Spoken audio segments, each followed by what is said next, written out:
Hello, everybody. Hello, everybody. Brent Jones, New Home Source Realty. How are you?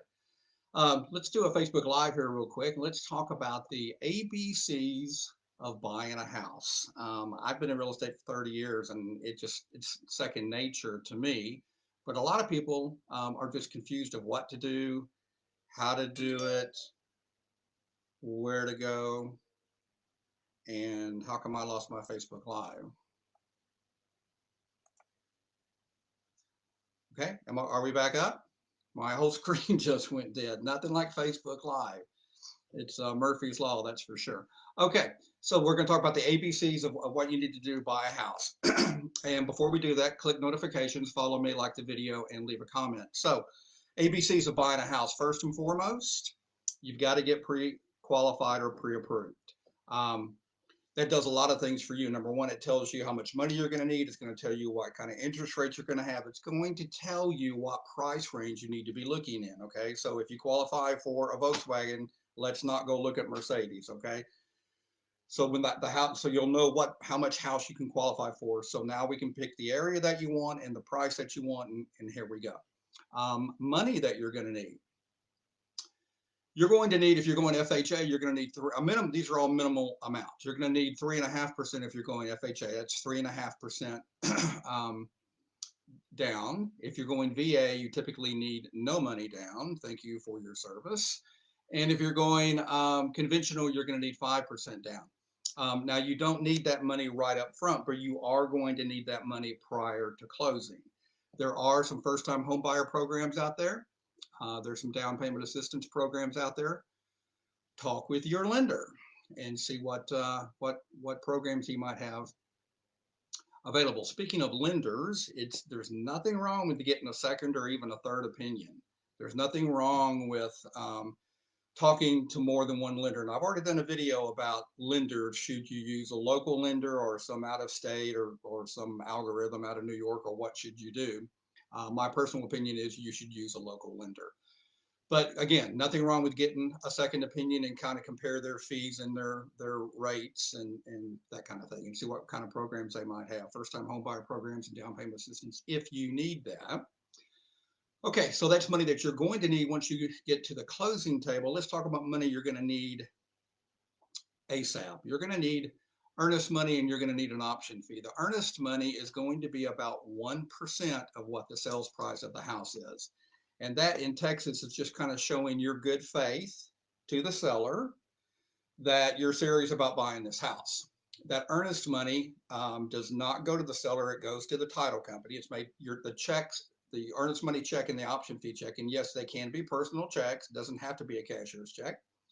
But the earnest money and the option fee, the earnest money is going to be made payable to the title company, and the title company is going to hold that in escrow.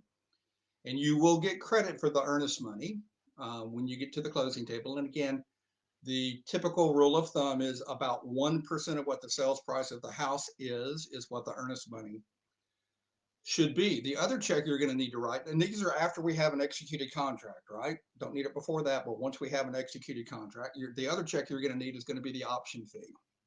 The option fee is going to buy you time to have the property inspected. Really, the state of Texas kind of wants you to have some time period to be sure that you really do want to buy the house. And by the way, during the option period, you can terminate the contract for any reason. You can just wake up in a bad mood and say, I don't think I want to buy a house anymore.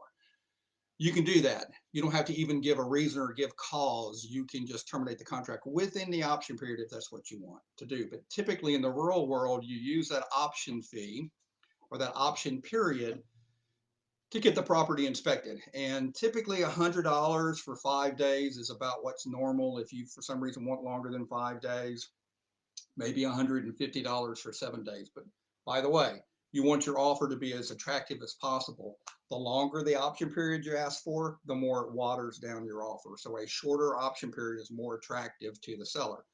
Real quickly, thinking about that, it's an extremely strong seller's market out there. Houses are coming and going literally in a matter of days. We're going to talk about that in just a second. The less amount that you ask the seller for, the better. So if you can pay title, if you don't need a home warranty, um, if you don't need help with closing costs, if you don't need it, don't ask for it. The less you ask, the title company for, the better. My wife just let our dog, the German Shepherd, in. And so anyway, okay, so ask for as little as possible, have a short option period. Pre-qual, real quickly before we move on, pre-qual versus pre-approval. I opened up with that. You need to be pre-qualed, you need to be pre-approved. Preferably pre-approved, because again, when you submit your offer, you want it to be as strong as possible. You're going to have competition out there.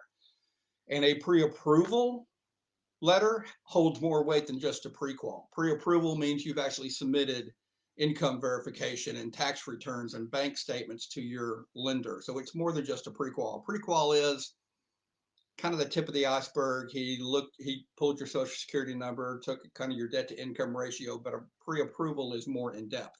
And if you can get pre-approved first, that would be preferred, because again, it's going to make your offer stronger.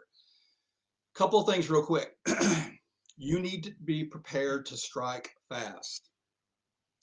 Houses are coming and going quickly. If you find a house you like, I mean, seriously, within a few hours of seeing it, you and your realtor should be writing up an offer. Now, I know you want to think about it. You want to pray about it. You want to talk about it. You want to sleep on it. I get it. And buying a house is a big deal. I get it. But I'm telling you, in this market, you snooze, you lose.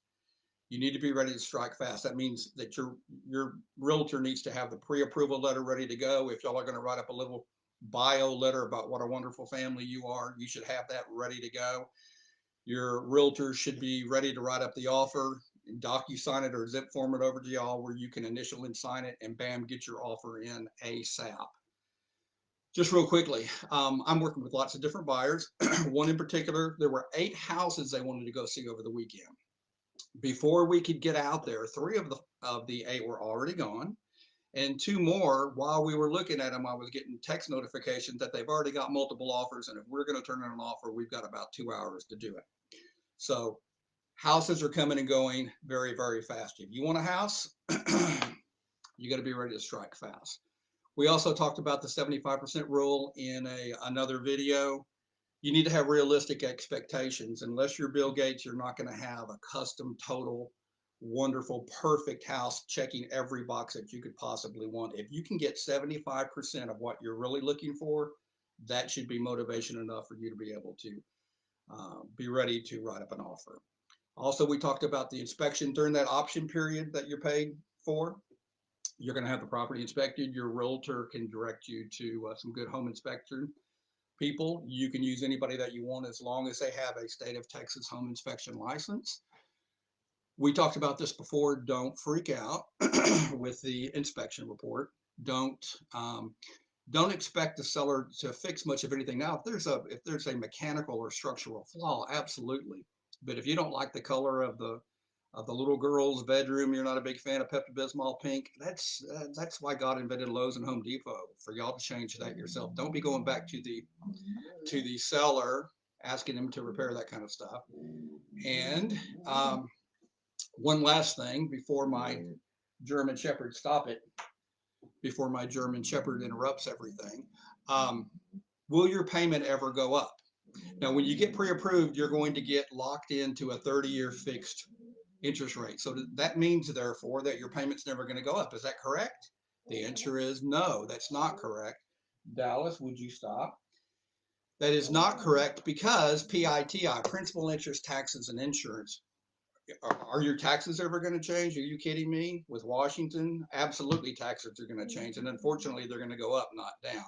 And insurance, are your insurance rates ever going to change? Are you kidding me? Insurance in Texas with the hailstorms and high winds and tornadoes and floods and winter weather that we just got through with, absolutely your insurance rates are going to change. So because your taxes are subject to change, and because your insurance is subject to change, your monthly payment very well is going to change. Actually, we've been in our house for 4 years, and I think my house payment has changed 3 times in the last 4 years.